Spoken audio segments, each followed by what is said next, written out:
This is Hidden Killers Week in Review. A look back at the most prolific stories of the week. This is the Hidden Killers podcast with Tony Brueski. Featuring former FBI Special Agent and Chief of the Counterintelligence Behavioral Analysis Program, Robin Dreeke. It's confusion. It seems like to me there's a lot of issues here of trying to deceive one for their own means. The fact that Doug is there loading a U-Haul, and she's already talked to an attorney saying, I don't want to do this. And so why is Doug there? If this is what you want, why is he hanging out? Why is this part of the equation at all? And why did mom take the daughter somewhere else? To your point about questioning, and this moment actually takes place where she pulls a gun and kills him. Yeah, that behavior into itself, just the gun, pull, shoot. I mean, it so stands out in my mind. I would love to see text between the mom and the daughter. Mm-hmm. Yeah, I think that's going to be very revealing in this case. When those things get high, I mean, doesn't that happen with every single case we have? Like yes. we have this certain viewpoint of things. And then all of a sudden we see the text messages and we're like, oh. Well, and texts are interesting because it's a look in text and Google searches. Those are the two things. Mm-hmm. Because those go into the mind. Those are sometimes things that you may not even say out loud. But it's for some reason we have more of ability to express those things in writing. So yes, those are going to be key pieces in this. I think the digital footprint's going to be very, very fascinating on this case. It just still leaves you wondering, how and why did all this take place? Let me ask you this, because there was testimony from Ashley where we actually did hear earlier. I remember hearing this audio of her talking about an incident where Doug pulled a gun out of the accusation, and this is an accusation. The judge said she thinks it's a bunch of bunk and that this never really happened. But she says that he pulled the gun in initial testimony from his waistband and shot a round into the air.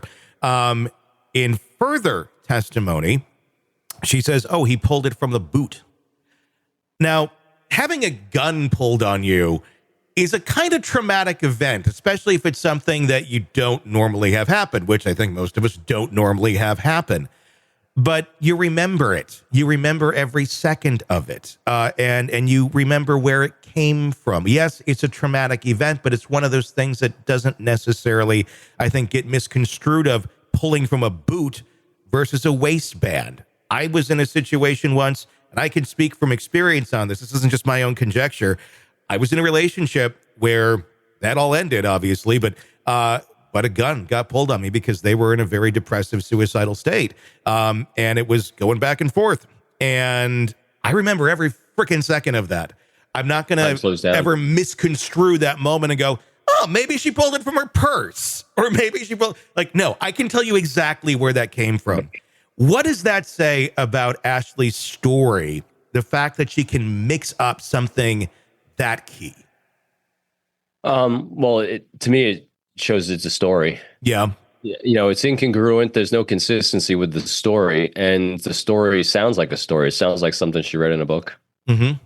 I mean, it really doesn't it? I mean, the bad guy pulled it from his boot. Bad guy pulled it from waistband. I've never used that language. No, I mean, it's not that it's wrong. I never accuse anyone of lying because we don't know. We don't. But know. Yeah. But it gives me pause. Like, boy, the choice of language and the choice of words are interesting, and the inconsistency in the stories where you would remember it extremely well just because when fight or flight hits and time slows down, like you so articulately said, you remember every single moment because every second seems like a day because it's that slow moving. That's why we lose dexterity. Literally, kind of going back to what we were talking about the attempt on former President Trump's life, when we saw the Secret Service agent having a hard time putting her gun back in her holster because we lose dexterity, because for her in that moment, time was moving slow. I mean, we've all experienced this, if you remember being in a dream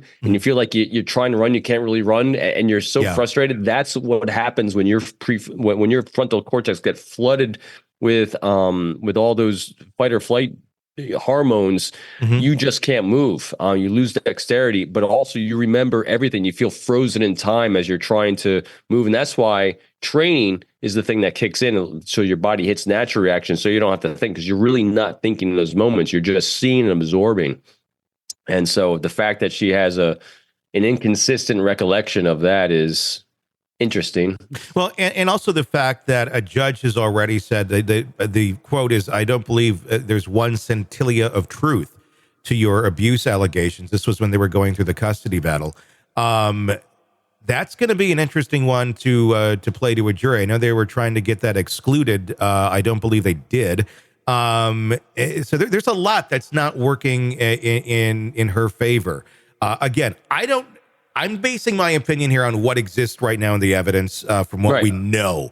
I'm not going to say she's innocent. I'm not going to say she's guilty because I don't know. But if you're to put all of the things on a scale, right now there's a lot of inconsistencies in her story that makes you go, it's going to be fascinating once all the evidence comes out. That's why we have a court. That's why we have trials to determine all of those sorts of things.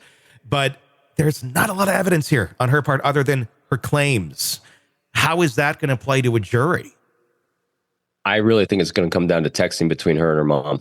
If texts exist, I think that's going to be that's what's going to nail this. That's going to be very fascinating. This is an angle I haven't even thought of, Robin. So I'm fascinated to see and wonder what we're going to find out in that digital footprint, because that's something. And here's why I say that. So here's a young woman that when trauma and strife hit her life from her perception, what did she do? She ran home. Mm-hmm. And so her mom seems to be a bit involved in her life. Mm-hmm. And if you're doing crazy things and your mom's still involved in your life, the likelihood, and she's not talking anywhere else, she's talking somewhere. We, as human beings, we have a need for an outlet somewhere. I got a feeling that outlet's the mom, again, just from what the limited things we see. And I think there's going to be some sort of messaging, phone call, something between her and her mom that's going to be very revealing in this entire thing. And it doesn't even necessarily mean that it's, mom sitting there egging her on like, yeah, go take him out, but more so, what is she saying to her mom? And is mom sitting there going, I know my daughter is very impulsive. There might be some sort of disorder or something going on here. I'm constantly trying to calm her down, trying to be that voice of reason. That's going to be very interesting to see what that conversation looks like. Because I think you're right. That's going to be a very revealing part of this. Far more than the little bit of physical evidence that exists, which looks like a scratch on the side from a box, not necessarily abuse. And I think what we might see is, because again, you have his daughter, which seems to be very close to her dad, and to have these great recollections. So I think you're going to see possibly, again, pure conjecture, a compare and contrast between healthy interactions and potentially unhealthy interactions between a mom and her daughter and a father and his daughter. Yeah. And I think those are what's going to stand opposing to each other. And I think that's what the jury's going to see. Want to listen ad-free? Want advanced access to all of our interviews before anyone else? Become a True Crime Today Premium Plus subscriber on Apple Podcasts. You get every episode commercial-free. So you can binge on true crime until you can binge no more. Search True Crime Today Premium Plus on Apple Podcasts now, or go to our podcast page and sign up now. More of the Hidden Killers podcast next.